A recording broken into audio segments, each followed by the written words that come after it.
आपका बेटा आप अभी अपने रूम में नहीं जा सकती, क्योंकि वहाँ रेनोवेशन का काम चल रहा है। आप आसमा के रूम में जाकर रेडी हो जाइए और आप तीनों जल्दी से आकर किचन में हमारी हेल्प करिए। प्रथा प्रतिष्ठा आपका तीनों रेडी होकर किचन में पहुंचती हैं तो उनकी आंखें फटी की फटी रह जाती है। आसमा, जिसने शायद ही कभी कुछ भी कुक किया हो, आज वो घेवर बना रही थी। और वत्सला जी जिन्होंने सालों बाद किचन में पाँव रखा होगा किचन में कुछ बनाने के लिए, आपका को देख वत्सला जी प्यार से बोली, आपका बेटा हमने गट्टे की सब्ज़ी बना दी है, आप दाल बाटी बना दीजिए। बहुत समय हो गया हमने आपके साथ कुछ स्पेशल नहीं खाया। हाँ, आपका दाल बाटी तो तू ही बनाएगी, कल आ रहा है तेरा लाडला, फिर वो तुझे कहाँ कुछ बनाने देगा हमारी पसंद का। प्रतिष्ठा बोली, सच में दी वत्सल्य कितना ज़्यादा पॉजिटिव है आपका को लेकर। प्रथा बोली, ज़रूर उसके पापा भी इतने पॉजिटिव होंगे आपका को लेकर। आसमा ने आपका को छेड़ते हुए बोला, आपका जो दाल धो रही थी। आसमा की बात सुनकर उसके हाथों से दाल का बर्तन गिर जाता है। वत्सल्य के पापा आपका खुद में बड़बड़ाए। आपका को ऐसे देख आसमा को एहसास होता है कि उसने अभी क्या बोल दिया है। आपका दौड़ते हुए किचन से बाहर जाती है। आसी और बाकी लोग भी उसके पीछे आते हैं। आपका भागते भागते वंश से टकरा जाती है। वंश जब आपका की आंखें नम देखता है तो वो गुस्से से अपनी मुट्ठियाँ भींच लेता है। आपका माफ़ कर दे यार, मुझे तुझे वत्सल्य के पापा को लेकर नहीं छेड़ना चाहिए था। इस वक्त हॉल में लगभग पूरा परिवार मौजूद था। ईशान भी मोच और अपनी फैमिली को एयरपोर्ट से लेकर आ गया था। शिवशेखर जी ने जब आसमा की बात सुनी तो वो आसमा के पास आते हैं। जिस दिन हम आपका को वत्सल्य को इस घर में लेकर आए थे, हमने बोला था कि आपका से उसके अतीत के बारे में कोई सवाल नहीं करेगा, बोला था कि नहीं? चिल्लाते हुए बोले शिवशेखर जी। शिवराज जी का गुस्सा देख आसमा सहम गई। अरे आसमा, क्या पूरा परिवार ही सहम गया था? शिवराज शेखर जी आगे आते हुए कुछ बोलते, अब का उनका हाथ पकड़ लेती है। प्लीज़ बड़े पापा, आसमा को कुछ मत कहिए। कुदरत इशारा कर रहा है, शायद वक्त आ गया है इस सच को सामने लाने का। जब हम किसी को जख्मी इंसान को पकड़ कर देखते हैं तो सड़क पर देखते हैं तो उसे हॉस्पिटल पहुंचाते हैं। शायद वक्त आ गया है बड़े पापा सबको ये बताने का कि आप एक जख्मी इंसान को अपनी बेटी बनाकर इस घर में क्यों लाए। वक्त आ गया है बड़े पापा कि सब जाने कि जो लड़की अपने परिवार के बिना एक पल भी नहीं जी सकती थी, जिसके लिए उसकी दुनिया उसके परिवार से शुरू होकर उसके परिवार पर ख़त्म होती थी, वो आपके घर तक कैसे पहुंची। यह अबका ने वंश की आंखों में देखकर कहा। अबका ये बोलते बोलते रोते हुए शिवशेखर जी के गले लग जाती है। तुम जानना चाहते हो ना वंश कि मैं तुम्हारे करीब आने पर झिझकती क्यों हूँ? अबका वंश की आंखों में देखते हुए अपने मन में उससे सवाल करती है। हाँ आपका, मैं जानना चाहता हूँ, पर तब जब तुम मुझे अपनी मर्जी से सच बताओ, ना कि तब जब कोई तुम्हें फोर्स करे या तुम्हें गिल्टी फील करवाए। वंश भी अपने मन में उसकी आंखों में देखते हुए बोला। आपका जैसे ही कुछ बोलने को ही इनफ इज इनफ, वंश चिल्लाते हुए बोला। आपका, मैं तुमसे सिर्फ एक सवाल पूछूंगा, मुझे सिर्फ हाँ या ना में जवाब चाहिए। क्या तुमने अपनी ज़िंदगी कभी कुछ गलत किया है? सिर्फ हाँ या ना। वंश बोला। नहीं। आपका कॉन्फिडेंस से जवाब देती है। बस मिल गया ना सबको सबके सवालों के जवाब। वंश ने सारे घर वालों की तरफ देखते हुए ऊंची आवाज़ में पूछा। अब मुझे आपका के अतीत से जुड़ा कोई भी सवाल इस घर में सुनाई नहीं देना चाहिए। वंश ने बहुत गुस्से में बोला। अगर बड़े पापा ने कोई फैसला लिया है तो वो सही होगा और कुछ सोच कर लिया होगा। किसी को कोई हक नहीं है उनसे सवाल करने का। इतना बोल वंश वहाँ से चला जाता है। घर के सब लोग शॉक्ड थे, क्योंकि आज से पहले वंश ने कभी भी फैमिली मैटर में इंटरेस्ट नहीं लिया था। पर अगर वो कोई फैसला ले तो सब उसे मना लेते थे, किसी मजबूरी में नहीं, सिर्फ इसलिए क्योंकि सबको उसका प्रोस्पेक्टस सही लगता था। पर आज कुछ अलग हुआ था। वंश जो हमेशा रिवर्स रिजर्व रहता था, कम बोलता है, आज उसने पहली बार ही साइड ली थी। कुछ देर बाद किचन में सब डिनर का प्रिपरेशन कर रहे थे। सब आपस में हंसी मजाक कर रहे थे। कोई यह नज़ारा देखकर ऐसा नहीं कह सकता था कि अभी कुछ देर पहले कुछ हुआ था।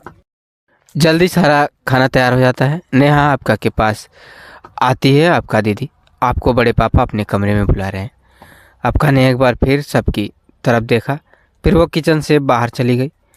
जब वो हॉल से होते हुए शिवशेखर जी के रूम की तरफ बढ़ी तो उसकी नज़र वंश की नज़रों से मिली। वंश उसे ही देख रहा था। आपका एक पल के लिए रुक जाती है। वंश उसे आंखों से इशारा करता है, जैसे वो कह रहा हो कि मैं हूँ तुम्हारे साथ। आपका शिवराज शेखर जी के रूम में चली जाती है। आपने मुझे बुलाया बड़े पापा? आपका धीरे से बोली। हाँ, यहाँ हमारे पास आकर बैठिए बेटा। शिवराज शेखर जी बोले, हमें माफ़ कर दीजिए बेटा, हम आपको जिस वादे के साथ इस घर में ले आए थे, हम वादा नहीं निभा पाए। दो बार इस घर ने आपके दिल को दुखाया है, आपकी रूह को चोट पहुंचाया है, वो भी हमारे होते हुए। शिवराज शेखर जी शर्मिंदा होते हुए बोले, आप शर्मिंदा मत होइए बड़े पापा, मुझसे माफ़ी भी मत मांगिए। जो आपने मेरे लिए किया है वो कोई नहीं करता किसी के लिए। मुझे आज भी वो दिन याद है जब मैं आपको सड़क पर जख्मी हालात पर वत्सल्य के साथ मिली थी। फ्लैशबैक, मिस्टर शिव शेखर वाधवा जी और मौज के साथ अपने दोस्त के बेटे की शादी से कानपुर लखनऊ हाईवे से लौट रहे थे। बहुत अंधेरा था, रात के करीब 1 बज रहे होंगे कि उन्हें उस अंधेरे रोड पर, जहाँ हर तरफ सन्नाटा था, किसी बच्चे के रोने की आवाज़ सुनाई देती है। शिवशेखर जी मुझसे बोले, मौज बेटा, मुझे आसपास किसी बच्चे के रोने की आवाज़ सुनाई दे रही है।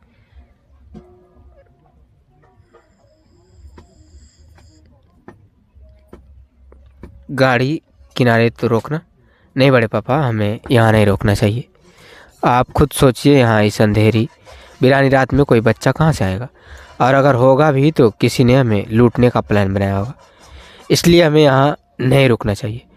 मोच मना करते हुए बोला, पर जब शिवशेखर जी ने थोड़ा जोर देकर बोले तो मोच को मजबूरन गाड़ी रोकनी पड़ी। वो दोनों गाड़ी से उतरकर आसपास देखने की कोशिश करते हैं तो मोच को सड़क किनारे एक छोटे से बच्चे का हाथ हिलता देखता है।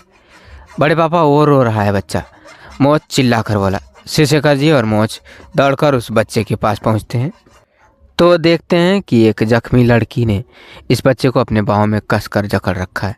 मोच, जल्दी से इस बच्ची को बाहर निकालो। शिवशेखर जी ही बोल। मोच जल्दी से रोड से थोड़ा नीचे उतरकर बच्चे को गोद में लेकर शिवशेखर जी को दे देता है। वो छोटा सा बच्चा शिवशेखर जी की गोद में जाकर चुप हो गया था, पर उसने अपने हाथ में आपका का दुपट्टा ऐसे पकड़ रखा था जैसे वो उससे अलग होना ही नहीं चाहता था। मोच की नज़र जब आपका के चेहरे पर पड़ती है तो वो उसे देखता ही रह गया। उसके सर उसके होंठों के पास से बह रहा था। वो पूरी तरह से मिट्टी से सनी थी, फिर भी मोच के लिए उससे ज़्यादा खूबसूरत दुनिया की कोई लड़की नहीं थी। मोच शिवशेखर जी ने मोच को पुकारा, पर मोच तो आपका के चेहरे में खो सा गया था। मोच इस बार शिवशेखर जी थोड़ा जोर से बोले तो मोच थोड़ा होश में आता है। मोच, इसकी नब्ज चेक करो। शिवशेखर जी मोच से बोले। उस लड़की की नब्ज चेक करता है। प्लीज गॉड, इसे कुछ मत होने देना। मोच मन में उसकी नब्ज चेक करते हुए बोला, इसकी नब्ज चल रही है बड़े पापा, सांसें भी चल रही है। मोच खुश होते हुए बोला। शिवशेखर जी और मोच आपका को पास के ही हॉस्पिटल ले जाते हैं। डॉक्टर्स आपका और वत्सल्य को चेक करते हैं। आपका को होश नहीं आ रहा था। डॉक्टर्स आपका के लिए एक इंजेक्शन मंगवाते हैं जिसे मोच लेने चला जाता है। उसी बीच आपका को थोड़ा थोड़ा होश आता है और वो अपने चारों तरफ देखने लगती है जैसे वो कुछ ढूंढने की कोशिश कर रही हो। मेरा बच्चा, मेरा बच्चा वत्सल्य को अपने आसपास न देखकर आपका हाइपर होने लगती है और जोर जोर से चिल्लाने लगी। डॉक्टर्स को उसका संभालना मुश्किल हो रहा था। आपका के चिल्लाने की आवाज़ बाहर तक आ रही थी, जिसे सुनकर शिवशेखर जी वत्सल्य को लिए अंदर आ जाते हैं। आपका जैसे ही वत्सल्य को सही सलामत देखती है, वो वत्सल्य को गोद में लेकर बहुत प्यार करती है। शिवशेखर जी बहुत प्यार से आपका के सर पर हाथ रखते हैं। बेटा मुझे बताओ तुम्हारा घर कहाँ है, ताकि मैं उन्हें बुला सकूं। घर? आपका बड़बड़ाई, मेरा कोई घर नहीं है। कोई घर नहीं है मेरा? बेटा तुम्हारे पति बच्चे के पापा कहाँ हैं? आपका अनशॉन्स हो रही थी, जिसकी वजह से उसने आधा अधूरा ही सुना। आपका को सिर्फ पापा कहाँ है शब्द सुनाई दिया। पापा? आपका इस बार धीमी आवाज़ में बड़बड़े, पापा तो मर गए, कोई नहीं है हमारा। बोलते बोलते आपका बेहोश हो गई। बेचारी बच्ची, भगवान भी ना जाने कैसे कैसे दुख देते हैं ज़िंदगी में। भला अभी कोई उम्र है सुहाग छीनने की, इस छोटे से मासूम के अनाथ होने की। शिवशेखर जी ये सब सोच ही रहे थे कि शिवशेखर जी के पास चंद्रशेखर जी का वीडियो कॉल आता है। शिवशेखर जी फ़ोन रिसीव करते हैं। पापा आपने इतनी रात को फ़ोन किया? शिवशेखर जी फिक्र करते हुए बोले, अरे मैंने इस गधे मोच को कॉल किया था। चंद्रशेखर जी बोले ही रहे थे कि नज़र शिवशेखर जी की गोद में मुस्कुराते हुए वत्सल्य पर पड़ी, बिल्कुल बालकृष्ण जी की छवि। शिवशेखर जी बोले, कैसी है वो बच्ची? मोच ने मुझे सब बता दिया। चंद्रशेखर जी आगे बोले तो शिवशेखर जी ने भी अपने और आपका के बीच की सारी बातें चंद्रशेखर जी को बता देते हैं और अपने फ़ोन पर बैक कैमरा खोलकर आपका की तरफ कर देते हैं। आपका का चेहरा देखकर शिवशेखर जी की आंखें नम हो जाती हैं। चंद्रशेखर जी बोले, शिव बेटा ये वही बच्ची है जिसकी वजह से आज तेरा बाप सांसें ले रहा है, जिसने उस यूथ फेस्टिवल में मेरी जान बचाई थी, जिसने इस घर की खुशियों को उजड़ने से बचाया है। मेरा वादा है आपसे पापा, मैं इस बच्ची की ज़िंदगी खुशियों से भर दूंगा। बस ये बच्ची हमारे साथ हमारे घर में रहेगी, मेरी बेटी बनकर। शिवशेखर जी आपका को अपने साथ दिल्ली अपने घर ले आते हैं, जहाँ उसे 3 दिन बाद होश आता है। शिवशेखर जी पहले ही सबसे बोल देते हैं कि आपका से उसकी पिछली ज़िंदगी के बारे में कोई सवाल नहीं करेगा, इसलिए आज तक किसी ने भी आपका से कुछ नहीं पूछा। Present time. बेटा आज आखिरी बार इस घर में आपकी आंखों में आंसू आए हैं। आगे से ऐसा कभी कोई सवाल इस घर में नहीं उठेगा जो आपके दर्द को जिंदा करे, इसलिए आपको किसी को कोई सफाई देने की ज़रूरत नहीं है। अब आप जाइए, हमें बस इतना ही कहना था आपसे। अब का जब शिवशेखर जी के रूम में निकलती है तो उसकी नज़र अपने फ़ोन पर जाती है। कॉल अभी भी डिस्कनेक्ट नहीं हुई थी। वो एक पल के लिए सोचती है कि कैसे शिवशेखर जी के रूम में जाने से पहले उसने किसी को कॉल किया था। आपका जैसे ही अपने कमरे में जाने के लिए मुड़ती है, वो मौत से बुरी तरह टकरा जाती है। तो दोस्तों ये थी हमारी आज की कहानी। उम्मीद करते हैं आपको पसंद आई होगी। आपका क्या कहना है इस कहानी के बारे में? कमेंट करके हमें ज़रूर बताएं। वीडियो को लाइक करके चैनल को सब्सक्राइब कर दीजिए ताकि आने वाली वीडियो आपको तुरंत मिले। मुझे दीजिए अगली वीडियो तक इजाज़त। तब तक के लिए धन्यवाद।